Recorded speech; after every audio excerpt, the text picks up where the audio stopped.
Hello! Very good morning. Good மார்னிங்ன்னு சொல்லிட்டு கண்டிப்பாக இந்த வீடியோ நைட்டில் தாங்க வரும். 2, 3 நாள் லீவுக்கு அப்புறம் கொஞ்சம் நிறையவே ஒர்க் ஆயிடுச்சு. இன்றைக்கி நம்ம வீட்டில் என்ன லன்ச் ஸ்பெஷல்னு பார்த்துடலாமா? அப்போ தான் சாதம் வடித்து எடுத்து வச்சுருந்தேன். சுட சுட சாதம். இங்கே பெங்களூருக்கு சுட சுட சாதம்ன்ற கான்செப்ட்லாம் எடுத்து வச்சோன்னே போயிடும். நல்ல பொன்னி அரிசி சாதம் வந்து கஞ்சி வடித்த சாதம் எடுத்து வச்சுருக்கேன்.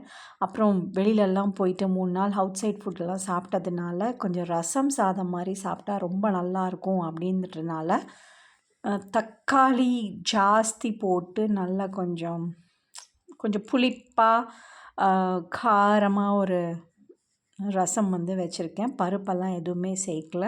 அப்புறம் வந்து பார்த்தீங்கன்னா வீட்டில் வந்து கேரட் இருந்தது. ஸோ கேரட் காரக்கறி பண்ணியிருக்கேன் நான். உருளைக்கிழங்கு மாதிரி நல்லா சின்ன சின்னதாக வெட்டி கேரட் காரக்கறி. அதுக்கப்புறம் ஸ்ப்ரவுட்ஸும் இருந்தது. நம்ம ஊருக்கு போகிறதுக்கு முன்னாடி வாங்கி வச்சது. ஸோ வேலிடாக இருந்தது. அதனால் ஸ்ப்ரவுட்ஸ் போட்டு சூப்பராக ஒரு சுண்டலும் ரெடி பண்ணி வச்சுட்டு, அப்புறம் பார்த்தீங்கன்னா கண்டிப்பாக ஒரு ஃப்ரூட் சேர்த்துக்கணுன்ற டிசிஷனில் வந்து நானும் ஹரியும் நிறைய இது பண்ணியிருக்கோம். ஸோ அதனால் வந்து பார்த்திங்கன்னா க்ரீன் ஆப்பிள் இருந்தது. அதுக்கு வந்து கொஞ்சம் சட்பட்டா அப்படின்ற மாதிரி சாட் மசாலா, அப்புறம் காஷ்மீரி சில்லி பவுடர், உப்பெல்லாம் போட்டு சின்ன சின்ன பீஸாக கட் பண்ணி வச்சுருந்தேன். ஸோ இது தாங்க நம்ம வீட்டு சமையல் இன்றைக்கி.